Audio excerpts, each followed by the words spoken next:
Good afternoon, everyone. This is Toby. How are you all doing today? Thank you so much for joining me here on the channel. I appreciate your time, your energy, your openness, and willing to listen to these messages. Today we're going to do another message from Mother Gaia. However, I feel this is going to be more along the lines of how we can assist her in healing, healing the earth, helping to heal nature. I have to say, I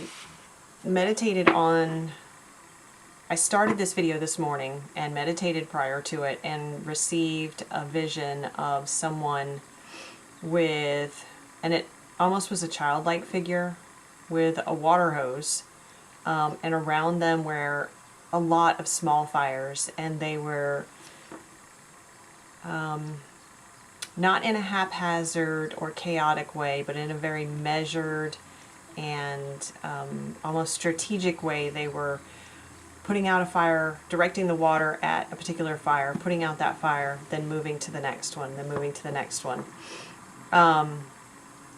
Not in necessarily a circle, but going from one direction to then this direction, to then this direction, to then this direction. And although it seemed random in which fire they were choosing to put out next, they were very calm in their approach. So I began the reading this morning with that as the preface, and then about halfway into it,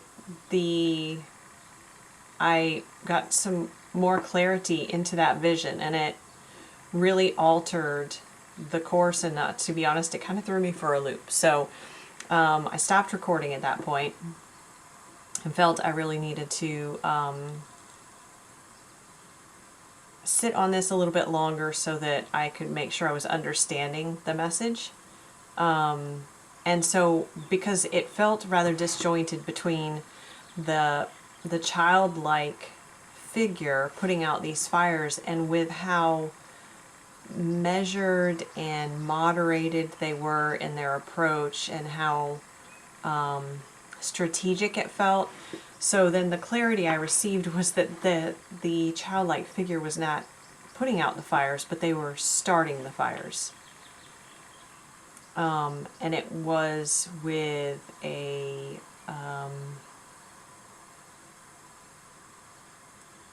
there was a lot of intention behind it. It was not random. And the point of the fires, because it felt like a lot of distraction energy in the fires, and that's actually the point of it, that this immature energy was deliberately starting these fires, and the point of these fires and the duration of them, the size of them, the way they were laid out, how they were separate. They were kept separate so that they weren't growing into one larger fire, because in the vision, the larger fire, once it was put out, then the distraction would end. But by having these smaller fires, and also with the larger fire, once it was put out, not only would the distraction end, but then there would be clarity by the ones putting out the fire as to, they could actually have a moment, have a pause to be able to see where they were originating. So by having these smaller fires, it kept the other energies very distracted, very preoccupied, very much in a state of confusion, and unable to focus on anything else, because it was one after another, after another, after another, after another.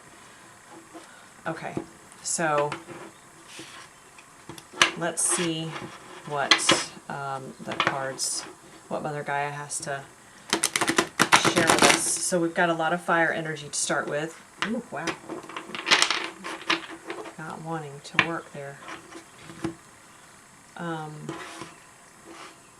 So we're going to see what information Mother Gaia has for us today. It is January 11th, 1/11. Tomorrow Mars Tomorrow ends the Mars retrograde in Gemini, although there will be a shadow period afterwards. Mercury will go direct on January 18th. It's currently in retrograde in Capricorn. We're just going to leave this open to the messages that want to come through from Mother Gaia in regards to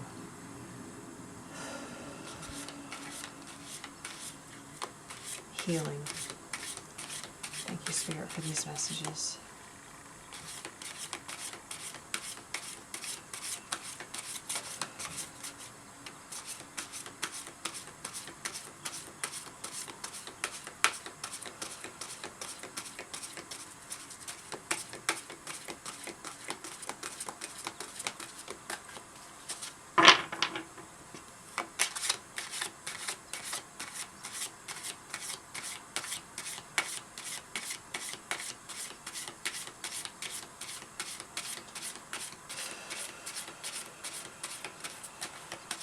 I'm feeling tightness in the collective shoulders. Let's relax that. Do a couple of shoulder rolls slowly, gently. Release that energy.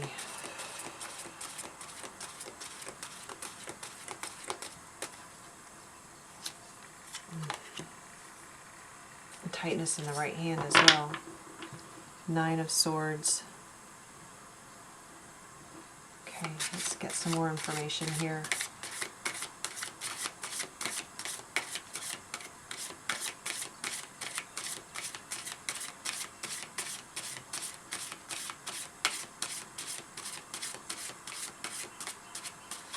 I'm getting the sense from the 9 of Swords that Mother Gaia, there are a lot of eyes on this figure, and I'm getting the sense that Mother Gaia is nature in general, but in particular, there we go, Mother Gaia is watching and seeing how we are closing our eyes to what's going on around us, but at the same time, the anxiety and the worry and the apprehension and the concern about this darkness and wounding that's occurring is keeping us from being able to rest, and yet we're closing our eyes to it. Well, what we need to do is to open our eyes and really take a look at it. Oh, and then we have the Emperor. Look at the Emperor pulling the strings of all the chess pieces and all the people. Okay, this goes back to the vision of the fire. And look at, okay, this is the Emperor as represented as a physically larger energy, but look at how young the face is in this card. See how young that is? And see how they're all circled around, how the players, the puppets are on strings and they're all circled around the Emperor.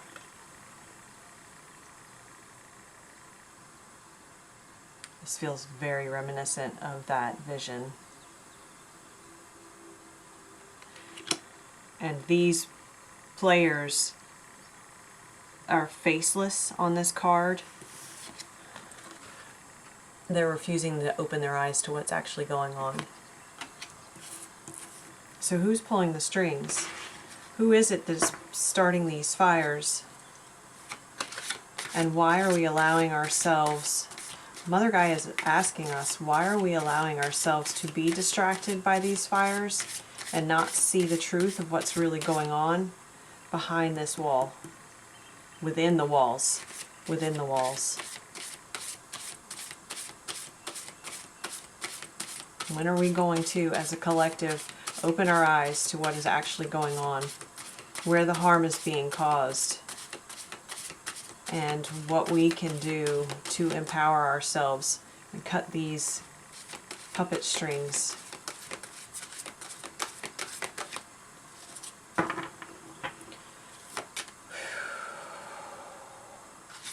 Okay, let's see what else we have to say here.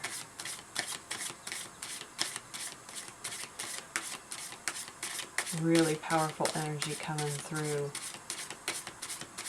asking us to really connect to the earth through our feet. I'm really being drawn to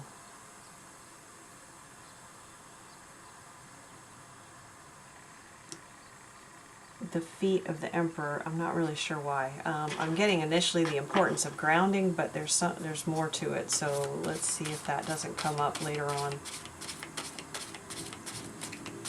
Cleansing your feet energetically so that when you're, okay, a while back, this is going to sound odd, potentially, but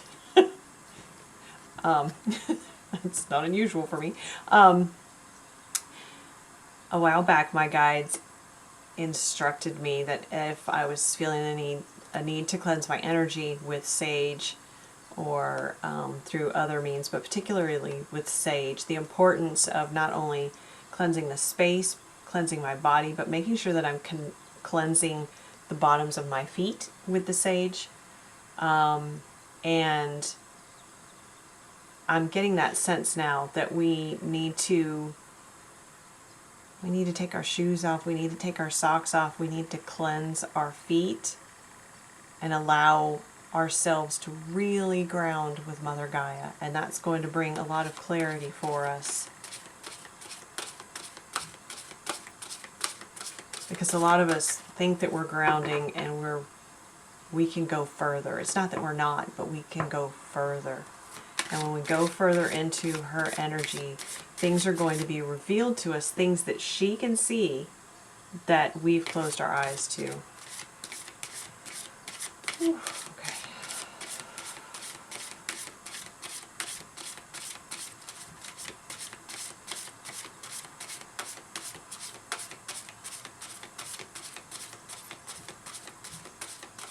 That might be it for this deck, but let's see. I think there's one more, guys.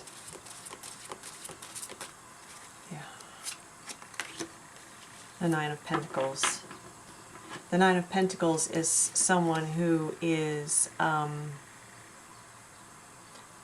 hearing flourishing in their abundance in an independent fashion. Someone who has invested in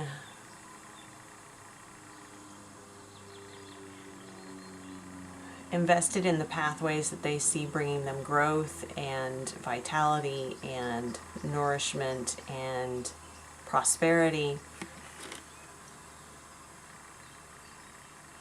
And someone who is deeply connected to, I get a real connection to nature here with the bluebird. And I'm getting a sense of trust.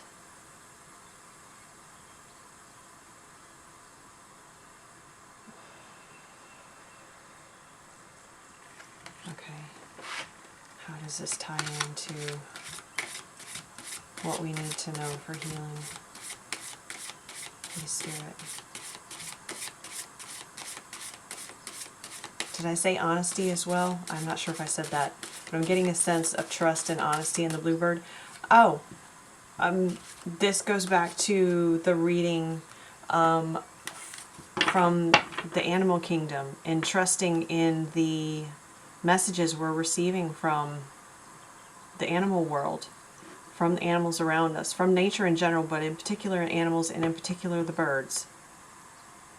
Notice the birds, observe the birds. What are you seeing that is different or unusual from what you've seen before? What are you noticing that you didn't notice before? So maybe it's not anything that's unusual for the birds, but maybe it's something you haven't noticed before, and that's what's important. What are you noticing, and what are you sensing about that observation, and how it applies to the truths that we have closed our eyes to for so long? And there's the Five of Wands. There's this chessboard again. Okay, and what I'm sensing, what I'm getting from this is, see how the chess piece, okay, there. Hang on, let me back up a little bit. I'm feeling someone else, this image, this figure, this energy represents the collective.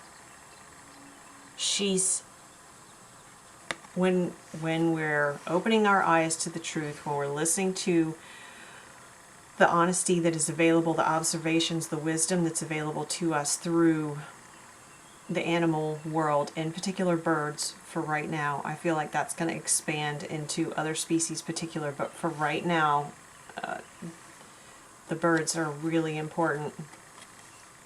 Then we're able to switch positions, become the emperor of our own chessboard. And we're being strategic in an empowered way, but see how we're not pulling strings, we're making moves. So it's not through manipulating of other people. And these chess pieces are people, their energies or energies with faces. They are sovereign, but at the same time, we have to be strategic in this game that we're playing, because ultimately this is a game that's being played. And so in order for us to take back the power, take back the place that we have within nature, this co-creative place with Mother Gaia, and where she's protecting us, we are protecting her. We are taking on our responsibility as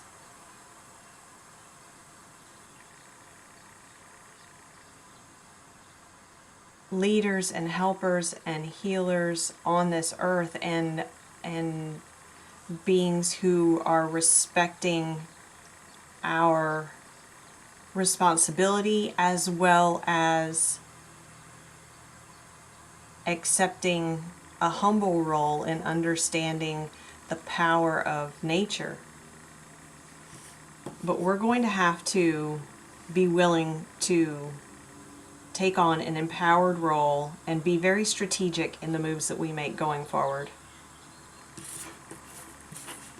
I don't know that I showed you the Nine of Pentacles. There's the Nine of Pentacles. See the bluebird? Could be the bluebird of happiness, of course, if we want to go that route, but that's not the importance that I'm feeling. This is a bird that's bringing truth and honesty and wisdom to us, and encouraging us to be in this independent state, independent of the games that the Emperor is playing. We have 2 nines here. So I think we have a choice too. We can stay in this Nine of Swords and we can keep closing our eyes to what's going on, or we can open our eyes. She has her eyes even halfway open. They're not fully open. I kind of feel like if we see the Ten of Pentacles, that her eyes are going to be fully open. That's a completion of a cycle. But when we... And the Five of Wands is considered a card of, it can be competition, but what I'm feeling is the strategic part from an empowered place. See how she's now moved into the place of power over this Emperor. Oh, let's see. Is the Emperor in here somewhere? No, I don't think so. Let's look for the Ten of Pentacles real quick.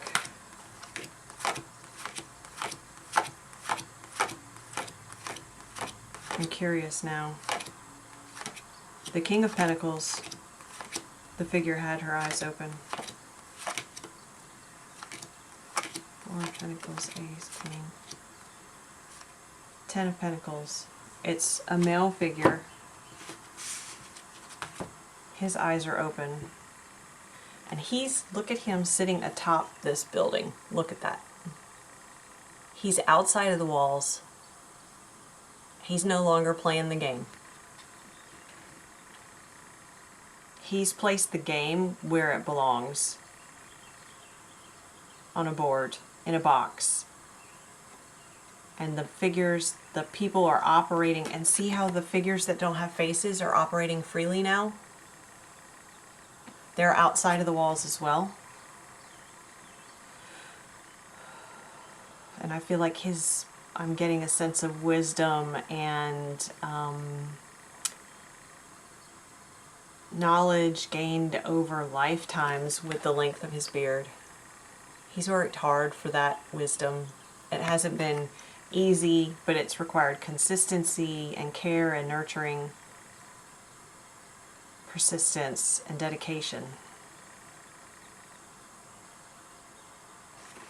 Okay, I'm going to set this over here to the side, even though I just pulled it, but I wanted you guys to see that. Eyes open. Let's see if this deck has anything else left to offer, if Spirit wants to speak to us, Mother Gaia wants to speak to us through this.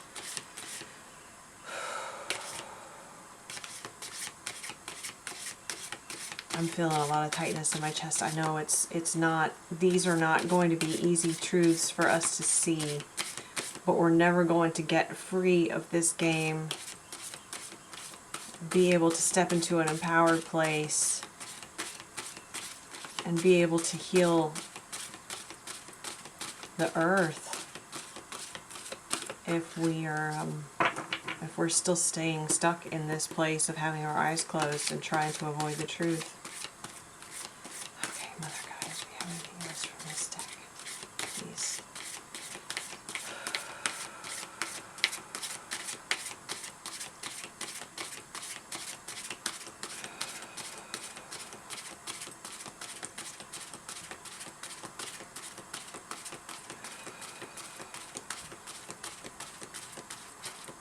I don't think so. I think this is it for this one. And we're going to, yeah. Okay, thank you, Spirit. We're going to pull some, let's see if I put these over here. Can you guys see them? Yeah, you can. Put them like this, okay? I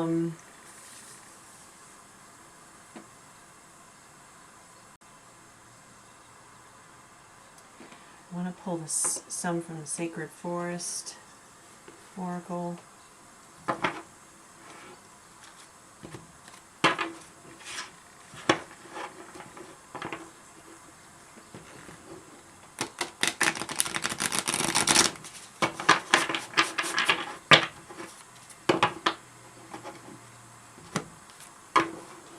Eyes open, eyes open, eyes open.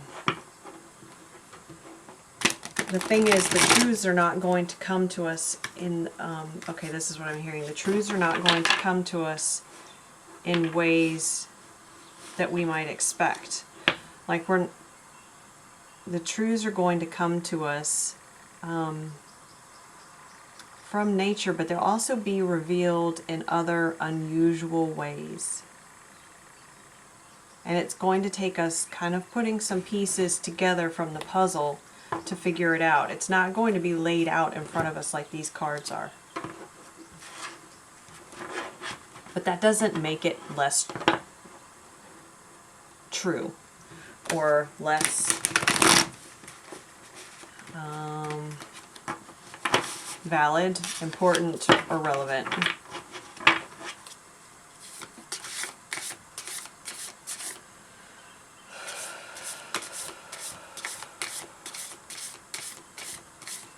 I feel like someone is getting triggered by listening to this, and I hope that you'll take a few breaths, and if it is very uncomfortable, you don't have to continue watching. The point of the message is to empower us and not to make us fearful. The point of the Emperor is to make us fearful. Okay, let me rephrase that. It's not that the point of us seeing this Emperor card here is to make us fearful. The game the Emperor is playing, it's like building those fires. It's to keep us in a state of fear and anxiety and distraction so that we are not looking at the truth.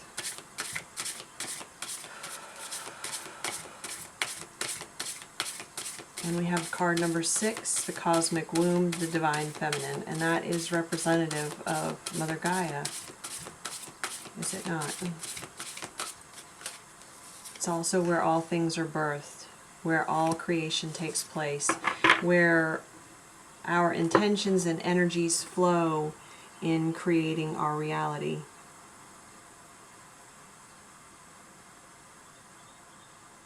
We each individually have a responsibility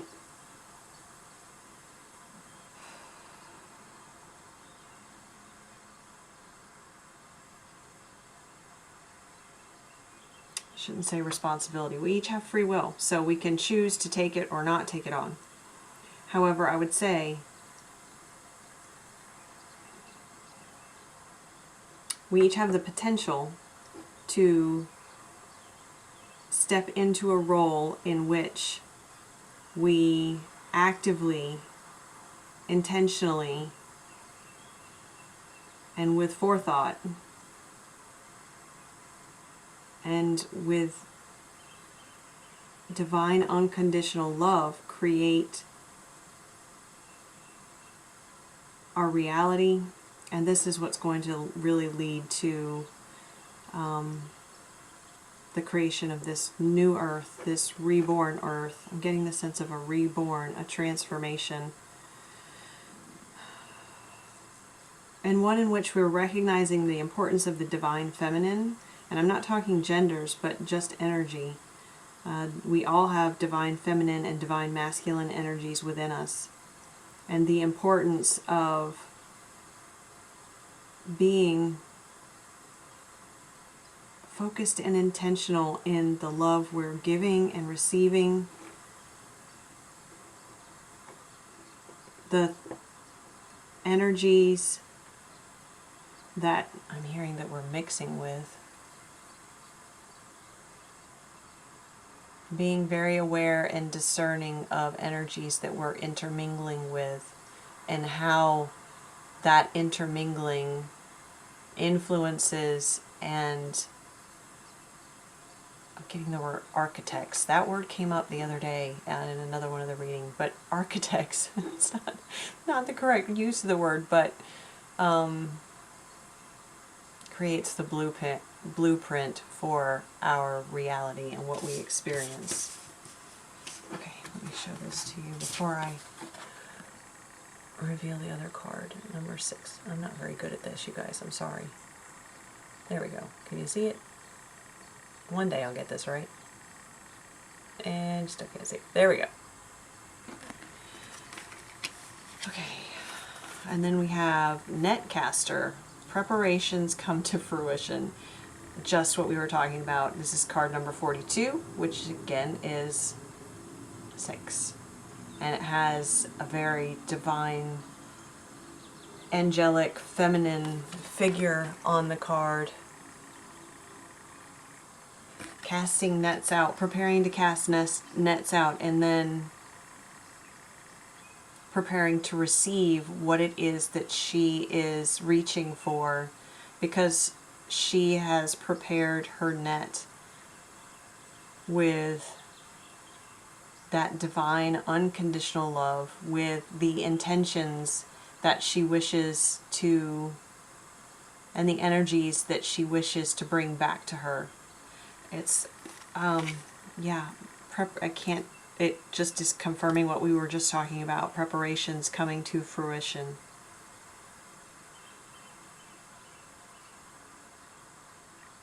And I feel like there's a sense of empowerment with this as well. And with this divine feminine card, again, you know,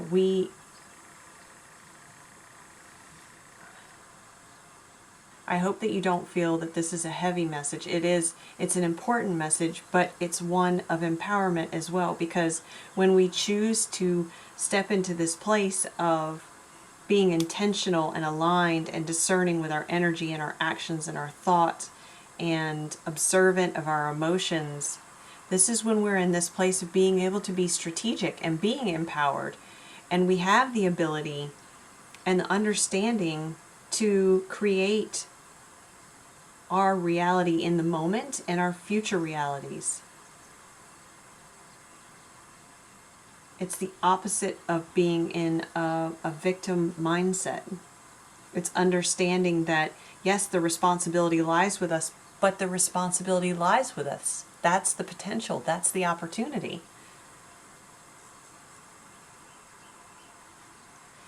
Okay.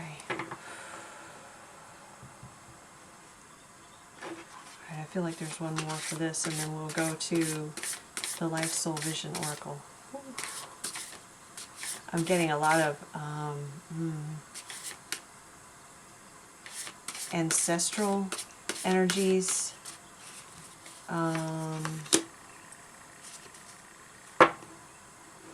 loved ones who have transitioned recently. They're to guide us in this process, to guide you. Skywriting the Fates, number 49, which is 15, which reduces down to no, I can't add. 49 is 13, so that's 4.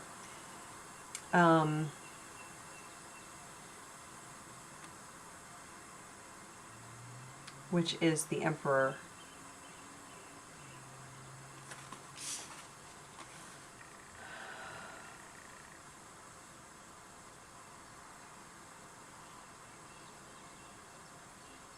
We have a fairy who is hovering above some runes and writing on the clouds around the moon. Let me show you, because I can't describe it as well. It's a beautiful card.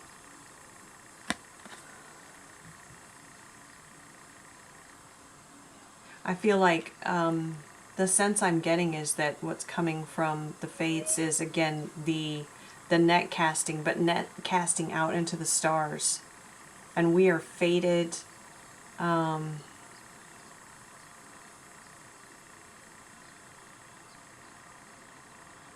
No.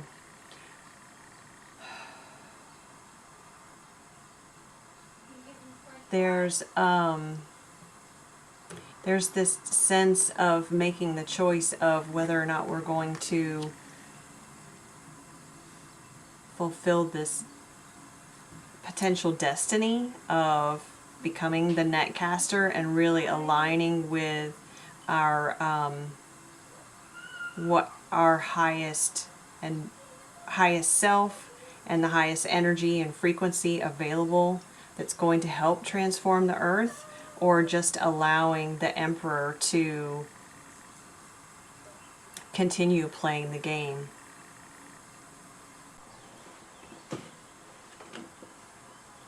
Okay, so let's go ahead and go to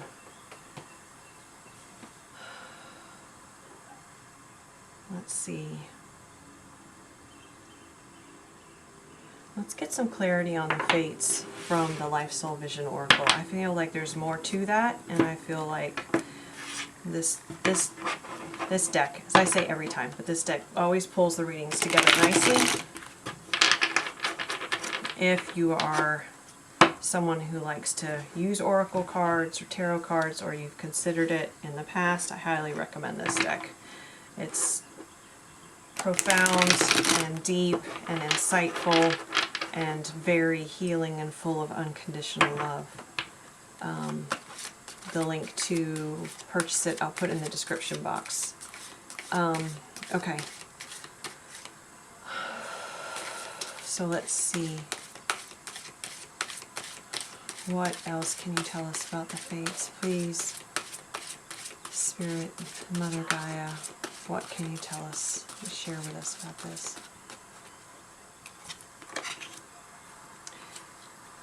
Labyrinth of Sweet Surrender.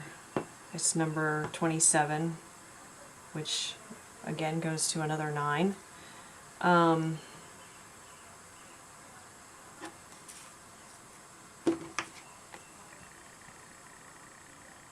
It is going to... Okay. So, we are each here at this time for a reason. This is not by accident that our souls came to be here during this time, and it is a very trying and can be very difficult time on Earth. There's massive transformation going on. We have upgrades in consciousness, in our physical bodies, in our DNA that are happening, and the process is speeding up and speeding up and speeding up. And this is where the Fates are coming in. We're not here by accident. We're here purposefully. We chose to be here. Our souls chose to be incarnated in this time to fulfill our roles in this process of transformation. More than likely, if you're watching this video, you're actively or involved in this and are aware of this or are becoming aware of this. And so there's the balancing out of doing this intentional work, but also intentionally allowing us to surrender to the labyrinth that is healing and that is this process, and understanding that as it will require the earth to go through cycles of healing, and as it will not be an overnight process, the same is true for us as well. We are intricately linked with the earth, Mother Gaia, in this process, in this time. It was written in the skies that we would be here now. Because we can't, Mother Gaia, the earth cannot transform without us. And so also being very aware of the need, the necessity of allowing ourselves to surrender, to rest, to be at peace with the process. Look at how we have light and dark, light and dark. That's a beautiful message. Okay, let's get one more overall.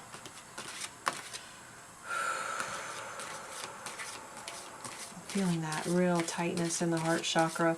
It is going to require us to work on the heart chakra, to really open ourselves up to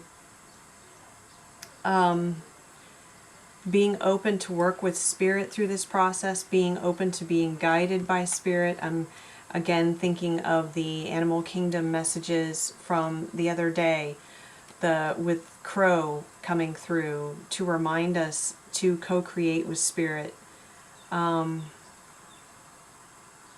opening our heart up, knowing that things are going to be revealed here that are not going to be pretty. They're going to be hard to look at. And we have the strength and the fortitude and the resilience and the backing from spirit to be able to handle this, to be able to push forward with this, to be able to make the changes, to be able to change the playing field. Okay. Let's get one more from this deck, and then we'll probably close there. Wow, this feels, oh yeah, I was about to say it feels heavy, but it's heavy for good purpose, and then we get alchemize the ache. Oh, and you guys, okay, and this is interesting.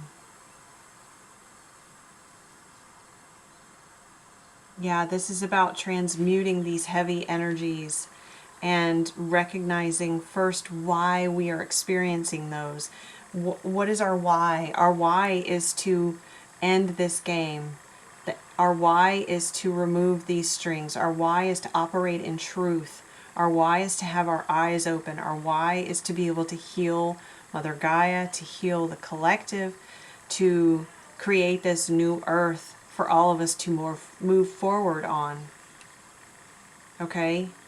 So when it gets dark and the heart chakra feels like it's closing up and you feel that tightness, breathing into that, allowing light into it, asking Spirit Source to bring light down into that, just as is happening on these sunflowers.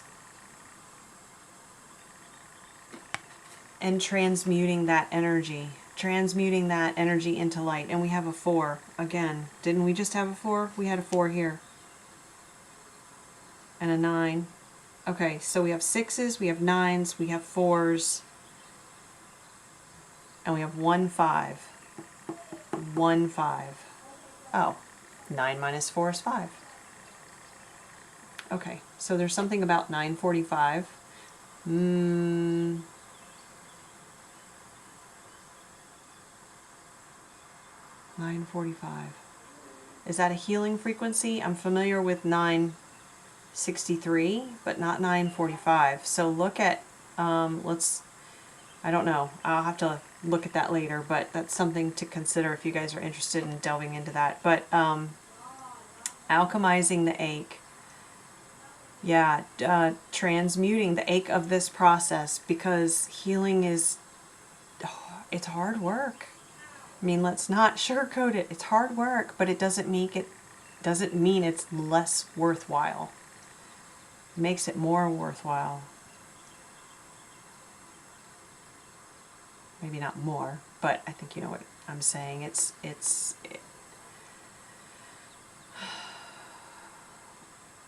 We have to keep in mind where we're going and see the sunflowers along the way. And one of the message I said when I pulled this out and I said, oh, you guys, it was because one of the messages I received earlier today, was it today or yesterday? I think, I can't remember now, but it was pay attention to which direction the sunflowers are facing. The sunflowers always face the sun, right? They grow facing the sun. But look at who they're pointed at now. They're pointed at you.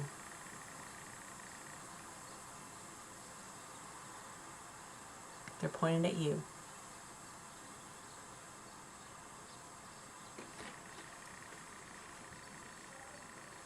The light's actually coming from behind the sunflowers.